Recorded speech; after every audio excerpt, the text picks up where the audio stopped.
প্রিয় দর্শক শ্রোতা, আগামী 4 ফেব্রুয়ারি বুধবার পবিত্র শবে বরাত। এই শবে বরাতে নামাজ আদায়ের নিয়ম ও 8টি প্রশ্নের উত্তর জানব। এ রাতের ফজিলত হল, নবীজি সাল্লাল্লাহু আলাইহি ওয়াসাল্লাম বলেছেন, 14 শাবান দিবাগত রাত যখন আসে তখন তোমরা এ রাতে ইবাদত বন্দিগিতে কাটাও এবং দিনের বেলায় রোজা রাখো, কেননা এদিন সূর্যর হস্তর পর আল্লাহ তাআলা দুনিয়ার আসমানে নেমে আসেন এবং বলতে থাকেন, কোনো ক্ষমা প্রার্থনাকারী আছো কি? আমি ক্ষমা করব। কোনো রিজিক প্রার্থনাকারী আছো কি? আমি রিজিক দেব। আছো কি কোনো বিপদগ্রস্ত ব্যক্তি? আমি বিপদ থেকে উদ্ধার করব। এভাবে ভোর পর্যন্ত আল্লাহ সুবহানাহু ওয়া তাআলা মানুষের বিভিন্ন প্রয়োজনের কথা উল্লেখ করে আহ্বান করতে থাকেন। বলুন না সুবহানাল্লাহ। এজন্য এ রাত্রি আসার আগেই আমরা নামাজ এবং আমলগুলো সম্পর্কে অবগত হব, জানব, প্রস্তুতি গ্রহণ করব এবং এই আমলগুলো করব ইনশাআল্লাহ। প্রিয় দর্শক, 1 নম্বর প্রশ্ন হলো, শবে বরাতের নির্দিষ্ট কোনো নামাজ আছে কি না? 2 নম্বর প্রশ্ন, শবে বরাতের নামাজ কখন থেকে পড়া শুরু করবেন? 3 নম্বর, শবে বরাতের নামাজ মোট কত রাকাত? 4 নম্বর প্রশ্ন, শবে বরাতের নামাজ কি কি সূরা দিয়ে পড়বেন? 5 নম্বর প্রশ্ন, শবে বরাতের নামাজের নিয়ত কি, কিভাবে নিয়ত করতে হবে? 6 নম্বরে এ রাতে আর কি কি নামাজ পড়া যাবে? 7 নম্বর, 2 রাকাত বা 4 রাকাত নামাজের পর কি আমল, দোয়া, তাসবিহ, জিকির আজগার করবেন? সর্বশেষ 8 নম্বরে, কি নিয়মে মোনাজাত করলে আল্লাহ রাব্বুল আলামিন এই রাত্রিতে ওসিলায় মোনাজাত কবুল করবেন? এগুলো প্রশ্নের উত্তর জানব। প্রিয় দর্শক শ্রোতা, আজকের আলোচনাটি প্রত্যেকের জন্য খুবই উপকারী হবে।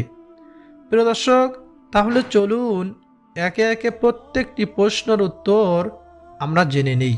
1 নম্বরে, শবে বরাতে নির্দিষ্ট কোনো নামাজ আছে কি না?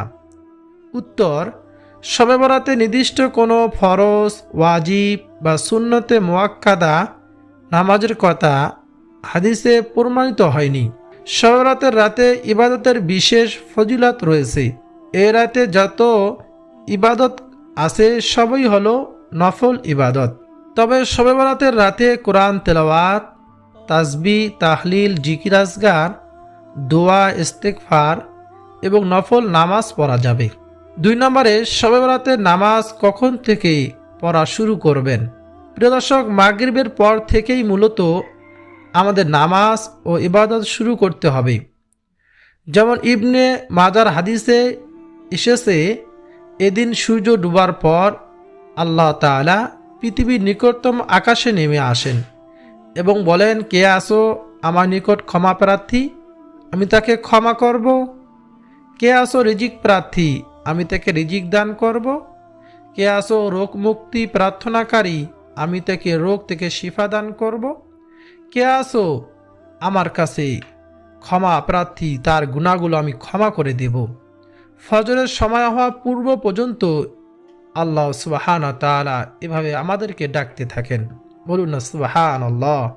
এই জন্য ফজর থেকে মাগরিব পর্যন্ত ইবাদত করব। ফজরের পর আমরা ঘুমিয়ে যাব আর মাগরিবের পর আমরা ইবাদত শুরু করে দেব ইনশাআল্লাহ। শবে বরাতের নামাজ মোট কত রাকাত? অনেকেই প্রশ্ন করেন।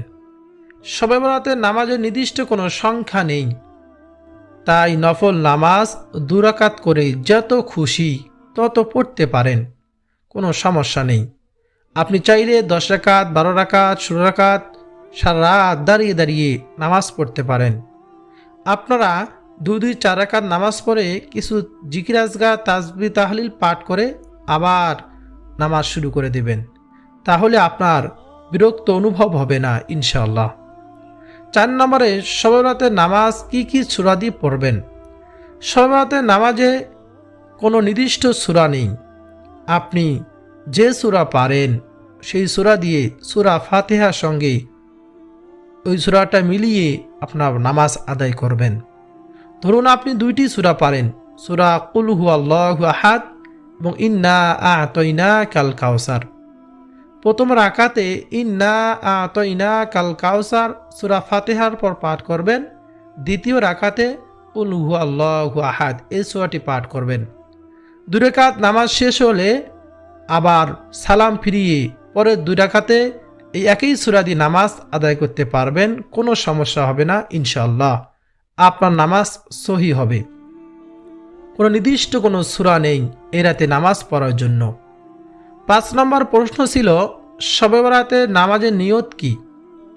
শবে বরাতের নামাজের নিয়ত বলবেন, আমি 2 রাকাত নফল নামাজ পড়তেছি কিবলামুখী হই, আল্লাহু আকবার। একেবারে সহজ, আমি 2 রাকাত নফল নামাজ পড়তেছি কিবলামুখী হই, আল্লাহু আকবার। এভাবে নিয়ত করলে আপনার নামাজ হয়ে যাবে। এ রাতে আর কি কি নামাজ পড়া যাবে? অনেকেই প্রশ্ন করে থাকেন। হযরত আলী রাদিয়াল্লাহু তাআলা আনহু বলেন, আল্লাহ রাসূল সাল্লাল্লাহু আলাইহি ওয়াসাল্লাম বলেছেন, যখন মধ্য শাবানের রাত আসে তখন তোমরা এ রাতে দাঁড়িয়ে নামাজ পড়ো এবং দিনের রোজা রাখো। যেহেতু আল্লাহর প্রিয় হাবিব রাসূলুল্লাহ সাল্লাল্লাহু আলাইহি ওয়াসাল্লাম নামাজ পড়ার নির্দেশ দিয়েছেন, সেহেতু আমরা এ রাতে কীভাবে নামাজের মাধ্যমে কাটাবো তার ব্যাপারে সংক্ষিপ্ত আলোচনা করব।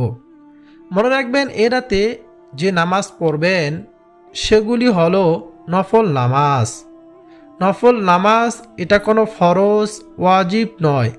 তাছাড়া এ রাতে কোনো নির্দিষ্ট নামাজের কথাও সুস্পষ্টভাবে কোরআন হাদিসে উল্লেখ নাই। সেজন্য আমরা যেসব নফল নামাজ হাদিস দ্বারা প্রমাণিত এবং যেসব নামাজ বুজুর্গণে দিন পড়েছেন সে নামাজগুলি আজকে আপনাদেরকে জানিয়ে দেব, যাতে আপনাদের জন্য গোটা রাত এসব ইবাদত করতে নামাজ পড়তে সহজ হয়। 6 রাকাত আওয়াবিন নামাজ, 2 রাকাত করে মাগরিবের নামাজের পর এই 6 রাকাত আওয়াবিন নামাজ আপনারা পড়তে পারেন। আবার 2 রাকাত তাওবার নামাজ পড়তে পারেন। 2 রাকাত সালাতুল হাজতের নামাজ পড়তে পারেন এই রাত্রিতে। 4 রাকাত সালাতুত তাসবিহ নামাজ পড়বেন। শেষ রাতে তাহাজ্জুদের নামাজ আপনারা আদায় করবেন 2 রাকাত, 4 রাকাত, 6 রাকাত, 8 রাকাত পর্যন্ত। চাইলে 12 রাকাতও পড়তে পারেন। প্রিয় দর্শক, যত ধরনের নফল নামাজ আছে, যত নফল ইবাদত আছে এ রাতে আপনারা সেগুলো করবেন, নামাজ পড়বেন, এই নফল ইবাদতগুলো করতে পারবেন, কোনো সমস্যা নেই। 7 নম্বর প্রশ্ন ছিল 2 রাকাত বা 4 রাকাত নামাজের পর কি কি আমল করবেন, কি কি জিকির আজগার করবেন? প্রিয় দর্শক শ্রোতা, সেগুলো আজকে আমি আপনাদেরকে বলে দেব। 4 রাকাত নফল নামাজ আদায় করার পর এগুলো জিকির করবেন।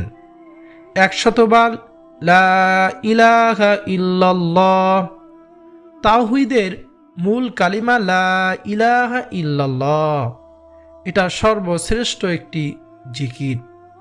হাদিসে এর অনেক ফজিলত রয়েছে। আবু সাঈদ খুদরি রাদিয়াল্লাহু তাআলা আনহু বলেন, নবীজি বলেছেন, নবী মুসা আলাইহিস সালাতু ওয়াস সালাম একবার আল্লাহ তাআলার কাছে বলেন, হে আল্লাহ, আপনি আমাকে এমন একটি দোয়া শিখিয়ে দিন যার মাধ্যমে আমি আপনার জিকির করব এবং আপনার কাছে প্রার্থনা করব। আল্লাহ রাব্বুল আলামিন বললেন, হে নবী মুসা, তুমি বলো লা ইলাহা ইল্লাল্লাহ। নবী মুসা বললেন, হে আল্লাহ, আপনার সব বান্দাবান্দি তো এই জিকিরটি করে, আমি আপনার কাছে চাইলাম এমন একটি বাক্য যা একমাত্র আমি করব। আল্লাহ রাব্বুল আলামিন নবী মুসা আলাইহিস সালাতু ওয়াস সালাম বললেন, হে মুসা, এই লা ইলাহা ইল্লাল্লাহ এটাকে তুমি ছোট মনে করিও না। এই লা ইলাহা ইল্লাল্লাহ যদি এক পাল্লা উঠায় দাও আর আমি ছাড়া 7 আসমান 7 জমিনের মাঝখানে যা কিছু রয়েছে সব কিছু যদি এক পাল্লায় রেখে দাও, তাও ইলা ইলাহা ইল্লাল্লাহ এর পাল্লা ভারী হয়ে যাবে। বলুন না সুবহানাল্লাহ। ইলা ইলাহা ইল্লাল্লাহ এর যে কত ফজিলত, এই জন্য এই জিকিরটি আমরা বেশি বেশি করব। হযরত জাবের ইবনে আব্দুল্লাহ বলেন, নবীজি সাল্লাল্লাহু আলাইহি ওয়াসাল্লাম বলেছেন, সর্বোত্তম জিকির হচ্ছে লা ইলাহা ইল্লাল্লাহ এবং সর্বোত্তম দোয়া হলো আলহামদুলিল্লাহ। মুয়াজ রাদিয়াল্লাহু তাআলা আনহু বলেন, নবীজি সাল্লাল্লাহু আলাইহি ওয়াসাল্লাম বলেছেন, যে ব্যক্তি খালেস অন্তরে একনিষ্ঠতার সঙ্গে লা ইলাহা ইল্লাল্লাহ বলবে, সে জান্নাতে প্রবেশ করবে। ইতবান বিন মালিক রাদিয়াল্লাহু তাআলা আনহু বলেন, নবীজি বলেছেন, যে ব্যক্তি একবার আল্লাহকে সন্তুষ্টি করার জন্য লা ইলাহা ইল্লাল্লাহ বলবে, কিয়ামতের দিন সে এমনইভাবে উপস্থিত হবে যে তার উপর জাহান্নাম হারাম হয়ে গিয়েছে। সুবহানাল্লাহ। আনাস রাদিয়াল্লাহু তাআলা আনহু বলেন, রাসূলুল্লাহ সাল্লাল্লাহু আলাইহি ওয়াসাল্লাম বলেছেন, কিয়ামতের দিন আল্লাহ তাআলা বলবেন, এ মুহাম্মদ, সৃষ্টির মধ্য হতে আপনার উম্মতের মধ্যকার এমন ব্যক্তিকে জান্নাতে প্রবেশ করান, যে ব্যক্তি একদিন হলেও ইখলাসের সঙ্গে এ সাক্ষ্য দিয়েছে যে আল্লাহ ছাড়া কোনো ইলাহ নেই, অর্থাৎ লা ইলাহা ইল্লাল্লাহ পাঠ করেছে এবং সে এর উপর মৃত্যুবরণ করেছে। বলুন না সুবহানাল্লাহ। প্রিয় দর্শক, পরিশেষে যে ব্যক্তি সব সময় লা ইলাহা ইল্লাল্লাহর জিকির করবে, আল্লাহ সুবহানাহু তাআলা তাকে ঈমানের সঙ্গে মৃত্যু নসিব করবেন। আল্লাহ তাআলা আমাদের সবাইকে যেন লা ইলাহা ইল্লাল্লাহ জিকির করার মাধ্যমে মৃত্যুর সময় কালিমা নসিব করেন এবং জান্নাত লাভ করার তৌফিক দান করেন। আমিন। তারপর সুবহানাল্লাহ 100 বার পাঠ করবেন। সাদ রাদিয়াল্লাহু তাআলা আনহু বলেন, একদিন রাসূলুল্লাহ সাল্লাল্লাহু আলাইহি ওয়াসাল্লাম তার সঙ্গীদেরকে প্রশ্ন করেন, তোমাদের কেউ কি 1000 নেকি অর্জন করতে অক্ষম? তখন তার একজন সঙ্গী জিজ্ঞেস করলেন, কিভাবে আমাদের কেউ 1000 নেকি অর্জন করতে পারে? নবীজি সাল্লাল্লাহু আলাইহি ওয়াসাল্লাম বললেন, তোমাদের কেউ 100 বার সুবহানাল্লাহ পাঠ করবে, তাহলে তার জন্য 1000 নেকি লেখা হবে এবং তার 1000 গুনাহ ক্ষমা করে দেওয়া হবে। তিরমিজি শরীফের হাদিস। বলুন না সুবহানাল্লাহ। তারপর 100 বার আলহামদুলিল্লাহ জিকির করবেন।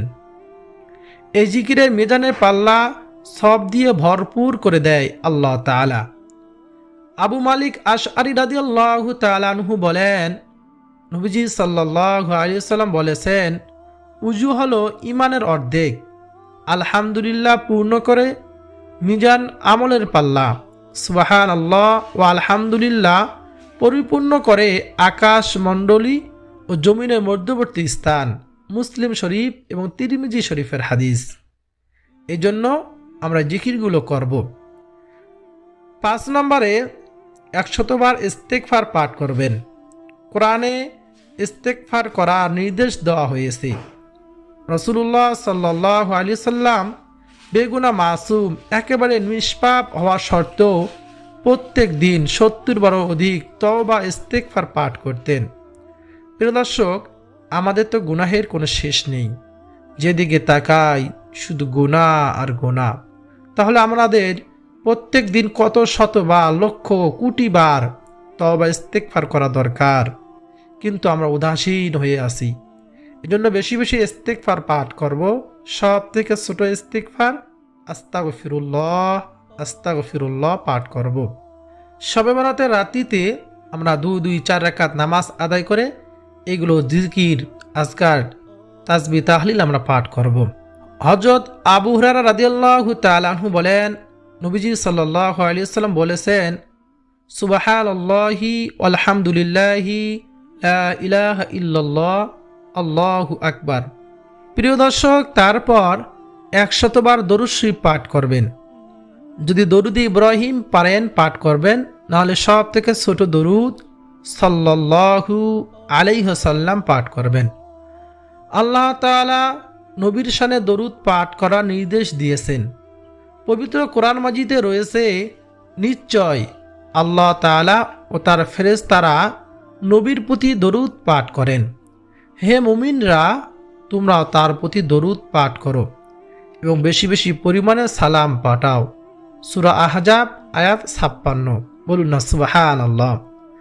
আনাস ইবনে মালিক রাদিয়াল্লাহু তাআলা আনহু বলেন, রাসূলুল্লাহ সাল্লাল্লাহু আলাইহি ওয়াসাল্লাম বলেছেন, যে ব্যক্তি আমার উপর একবার দরুদ পাঠ করবে, আল্লাহ তাআলা তার উপর 10টা রহমত নাজিল করবেন, তার 10টা গুনাহ ক্ষমা করে দিবেন, তার মর্যাদা 10 ধাপ বাড়িয়ে দিবেন। বলুন না সুবহানাল্লাহ, আল্লাহু আকবার। এজন্য বেশি বেশি দরুদ শরীফ পাঠ করব। সর্বশেষে শবে বরাতের রাতে কি নিয়মে মোনাজাত করলে আল্লাহ সুবহানাহু ওয়া তাআলা মোনাজাত দোয়া কি কবুল করবেন? মোনাজাত করার সঠিক নিয়ম, মোনাজাতের প্রথমে আল্লাহ তাআলার প্রশংসা দিয়ে শুরু করতে হবে। এই বলে প্রশংসা করা যেতে পারে, যেমন আলহামদুলিল্লাহ রব্বিল আলামিন, সমস্ত প্রশংসা আল্লাহ তাআলার জন্য, যিনি জগৎ সমূহের প্রতিপালক। এভাবে এক বা একাধিক আল্লাহ তাআলার জন্য প্রশংসামূলক যে কোনো বাক্য বলে দোয়া শুরু করা উত্তম। আল্লাহ তাআলার প্রশংসার পরে রাসূলুল্লাহ সাল্লাল্লাহু আলাইহি ওয়াসাল্লাম প্রতি দরুদ ও শান্তির জন্য দোয়া পড়তে হবে। ছোট বড় যে কোনো দরুদ পড়া যেতে পারে, যেমন সাল্লাল্লাহু আলাইহি ওয়াসাল্লাম। আপনারা যেটা পারেন সেটা পড়বেন। সর্বোত্তম দরুদ হচ্ছে দরুদ ইব্রাহিম পড়া, যেটা আমরা নামাজে পড়ি। এটা না পড়ে ছোট্ট অন্য দরুদও পড়া যাবে, যেমন আল্লাহুম্মা সাল্লি ওয়া সাল্লিম আলা নাবিয়িনা মুহাম্মদ। একদিন রাসূলুল্লাহ সাল্লাল্লাহু আলাইহি ওয়াসাল্লাম দেখলেন এক ব্যক্তি দোয়া করতেছে, কিন্তু সে দোয়াতে আল্লাহ তাআলার প্রশংসা ও রসুলের প্রতি দরুদ পাঠ করেনি। রাসূলুল্লাহ সাল্লাল্লাহু আলাইহি ওয়াসাল্লাম তাকে লক্ষ্য করে বললেন, সে তাড়াহুড়া করেছে। অতঃপর সে আবার প্রার্থনা করল। আল্লাহ রসুল সাল্লাল্লাহু আলাইহি ওয়াসাল্লাম তাকে অথবা অন্যকে বললেন, যখন তোমাদের কেউ দোয়া করে তখন সে যেন প্রথমে আল্লাহ তাআলার প্রশংসা ও তার গুণগান দিয়ে দোয়া শুরু করে, এরপর তার যা ইচ্ছা আল্লাহ তাআলার কাছে প্রার্থনা করে। এরপরে নিজের পছন্দ মতো নিজের জন্য বা অন্যের জন্য, দুনিয়া বা আখিরাতের জন্য, কল্যাণ কামের জন্য দোয়া করতে হবে। প্রথমে নিজের গুনাহ মাফের জন্য, নিজের কল্যাণের জন্য দোয়া করে, এরপর বাবা মা, পরিবার, আত্মীয় স্বজন ও অন্য মুসলমানদের জন্য দোয়া করা ভালো।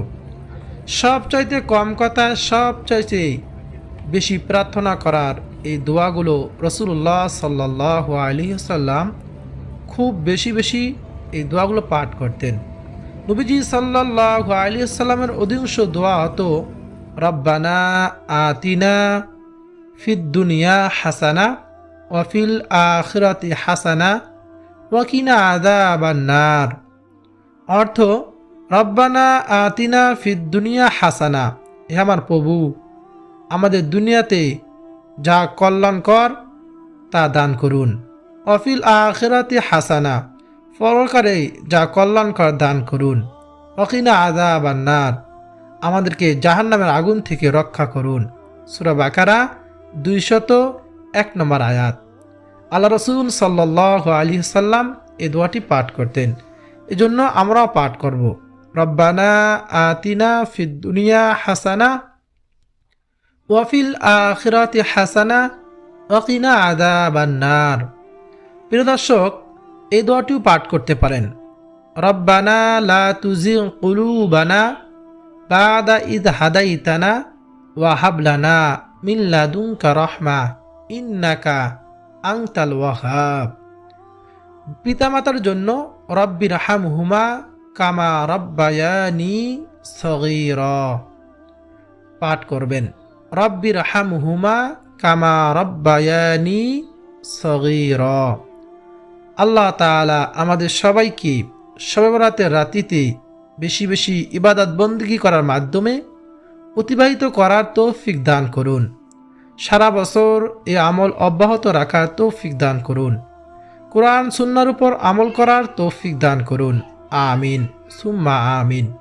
প্রিয় দর্শক, ভিডিও যদি আপনার উপকারে আসে, আপনার উপকার হয়, ভালো লাগে, যদি কোরআন সুন্নাহকে ভালোবেসে থাকেন, তাহলে অবশ্যই ভিডিওতে লাইক করবেন, কমেন্টে আমিন লিখে দোয়াতে শরীক থাকবেন আর ভিডিওটি শেয়ার করে দিবেন।